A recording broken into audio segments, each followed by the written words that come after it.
اليوم في المغرب، حيث ينخفض إلى معدل الخصوبة إلى أقل من طفلين لكل امرأة للمرة الأولى في تاريخ الصدام المغرب القضائي. وسجل التقرير ارتفاعا لافتا في عدد النساء اللواتي يعيشن بمفردهن بنسبة 28.9%. نسبة العزوف عن الزواج من 42% عام 2011 إلى 70% 2009. المندوبية السامية للتخطيط يكشف عن تحولات عميقة في البنية الديمغرافية في أفق 2040. بالرباط أعطيت الانطلاقة الرسمية لبرنامج يستهدف مقاربة شمولية لحكامة الهجرة وتنقل اليد العاملة في شمال إفريقيا. إن شاء الله عنطلعوا عنخدموا على راسنا وعنجيبوا حلالا طيبا حتى المغرب وعنجيو عنصوفيو العائلات ديالنا. نعيشوا في هذه البلاد هذه ما كيحرقوش على قبل الفلوس، اسمعني، ما كيحرقوش على قبل الفلوس. الساب كيحرق غير على الكرامه ديالو، ما خاصوش يعيش مثلول. السلام عليكم ورحمة الله تعالى وبركاته. اليوم مع فيديو جديد ان شاء الله، موضوع جديد يعني في اطار هذه القناه هذه اللي كان تضمن ثلاثه ديال المواضيع ولا ثلاثه ديال المجالات اللي كنبغيت لهم في هذه القناه هذه، وهو مجال السفر بين الباديه والمدينه بحكم انني كنخدم في المدينه ومحب للباديه.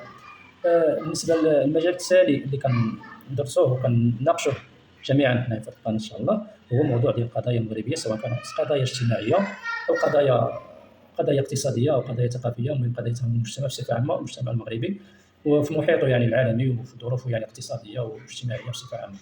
بالنسبه للموضوع الثالث هو موضوع اللي كنقدموا من خلاله نصائح يعني مواضيع خاصه بالشباب، ونصائح يعني ماليه ونصائح يعني اجتماعيه، كيفاش انه الانسان يتجاوز بعض المشاكل اللي كيعاني منها في ظل يعني مجموعه من الاكراهات ومجموعه من المشاكل التي يعاني منها اي فرد يعني في اي بلد. وحنا نناقشوا انطلاقا يعني من المكون المغربي ومكون يعني الاقتصادي والاجتماعي في المغرب. بالنسبه لموضوعنا اليوم هو موضوع خاص هو موضوع متشعب، يعني اذا جينا نشوفوا راه موضوع متشعب عنده علاقه باستخدام يعني كعنوان هو استخدام العماله او اليد العامله الاجنبيه خاصه من اسيا وافريقيا جنوب الصحراء. هذه اليد العامله اللي لسد الخصاص في مجموعه من القطاعات والمجالات اللي كتعرف يعني واحد الخصاص كبير، بحكم ان استغناء المغاربه عن العمل في هذه المجالات اللي هي مجالات يعني شاقه، ولكنها من ناحيه الاجور يعني اجور زهيده.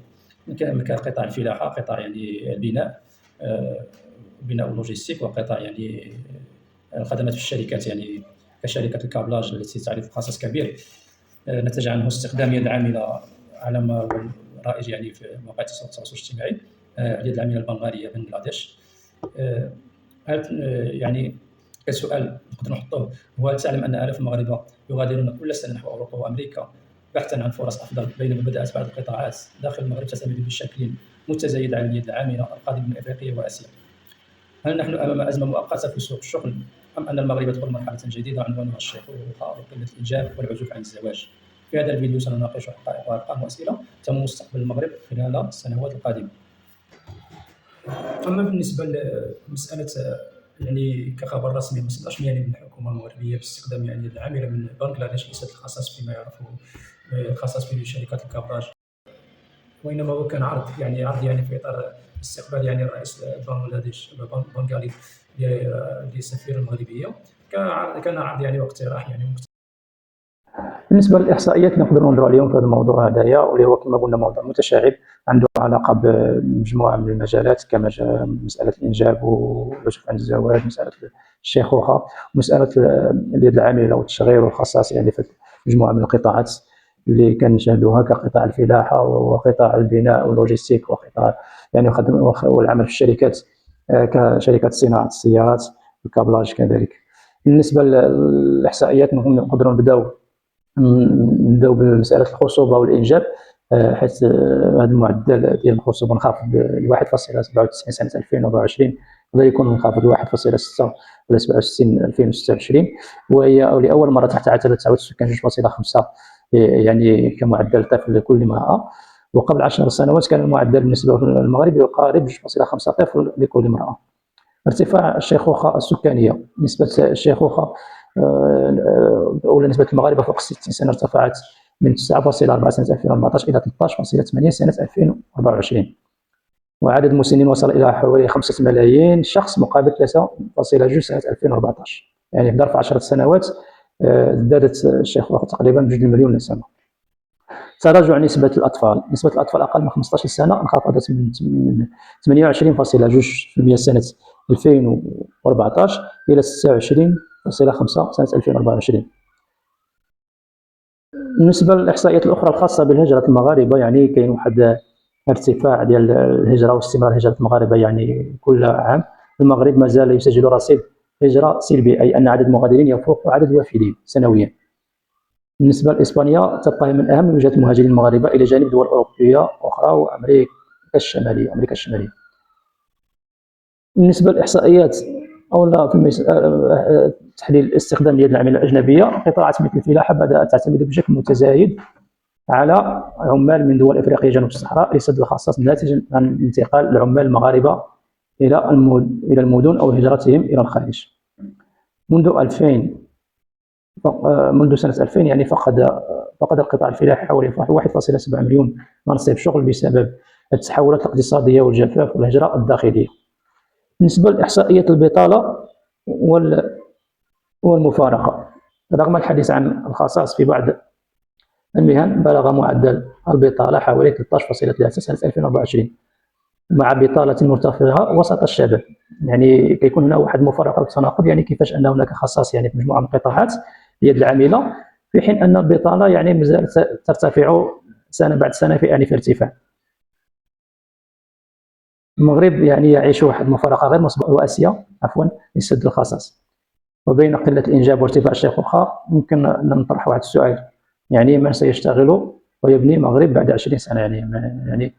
يعني كيفاش يعني نخدموا على واحد 20 سنة، يعني كيفاش غادي يكون المغرب يعني بواحد النسبة ديال الشيخوخة كبيرة، واحد النسبة ديال اليد العاملة يعني النشطة قليلة، وزائد هذيك الهجرة، وزائد العزوف عن الزواج، زائد الإنجاب، يعني غادي يكون واحد المشكل كبير يقدر يقرب الهرم السكاني رأسا على عقب.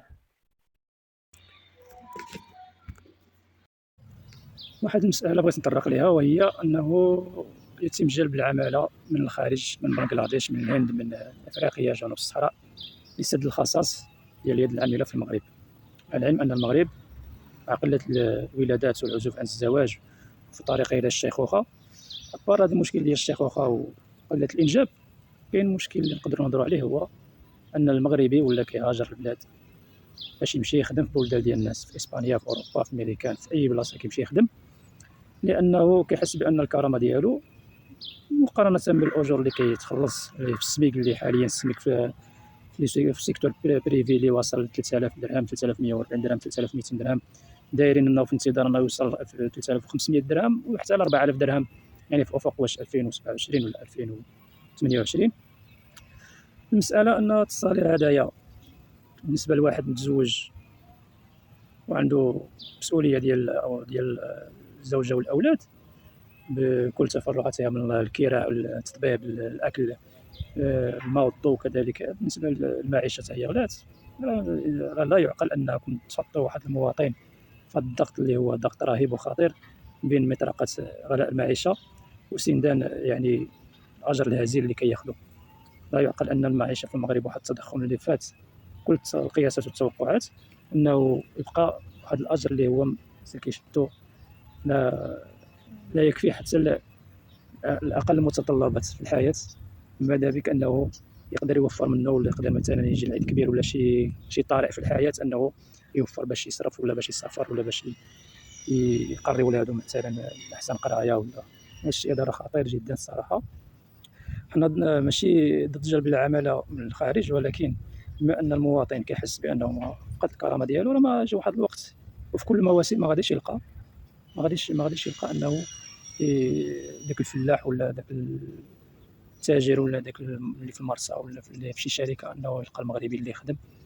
غادي يلقى بنغلاديشي ولا إفريقي ولا نيجيري ولا سنغالي ولا هو اللي جاي يخدم في المغرب، وشوف المردودية ولا الكفاءة واش عنده بحال المغربي. لأن المغربي الحمد لله ملي كيمشي لأوروبا راه كيلقى بلاصتو، كيلقى الكرامة ديالو، كيخدم لان كيلقى القوانين ديالو تما، كيلقى بالنسبه مازال حتى ما مرسمش، يعني ما عندوش اوراق، كتلقاه حارك تما وكيخدم في النوار، وكتلقاه عايش مزيان الحمد لله وبخير، ما خصو حتى خير.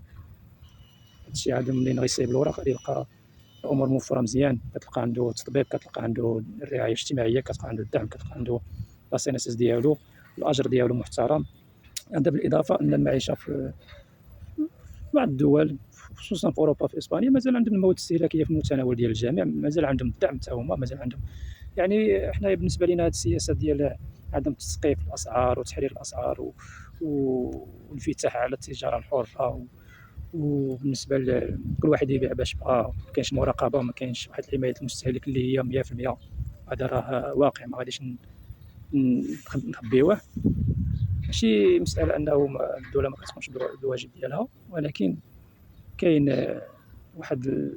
كاين واحد النوع ديال السبا اللي ولات في المجتمع المغربي، واحد الجشع، واحد الانتهازيه اللي انه خلات المواطن يتخبط ما بين غلاء الاسعار وما بين ما عرف شنو يدير في الحياه ديالو.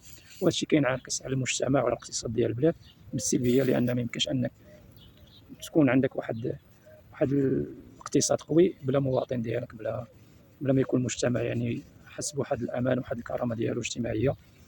وهنا كنحاولوا اننا نقربوا الوجهه ديال النظر ديالنا ديال اي واحد، لان الواقع هو هذا، ما خصناش نخبيوه، ما خصناش نحشموا منه، لان الواقع المغربي شويه غادي في واحد الدوامه ديال انه السرعه اللي غادي بها المغرب اللي في اوروبا ماشي هي السرعه اللي غادي بها المغرب في افريقيا، وخص الواحد انه يوازن ما بين هاد السرعتين، والمواطن حتى هو خصو يوعى شويه، لان لا يكلف الله نفسا الا وسعها في شي حوايج ولكن الواحد خصو يدير السبب، يعني ماشي شي واحد اللي كيشجع على الهجره، ولكن الواحد ما لقاش راحته في البلاد، ما لقاش يعني داكشي اللي باغي في البلاد، وكيدير المجهود ديالو اكثر من طاقته، يمشي يجرب بلدان وحدين اخرين، ولا لقى تما كاين واحد الكرامه اللي تضمن له مستوى عيش كريم، وعلاش لا، في انتظار ان الامور تحسن هنايا. الا كانت غادي تحسن الامور باينه واحد الضبابيه كبيره في تسيير الشأن المحلي وفي الدعم وفي يعني امور غاديه في هذه الاصلاحات اللي كتقام في المغرب.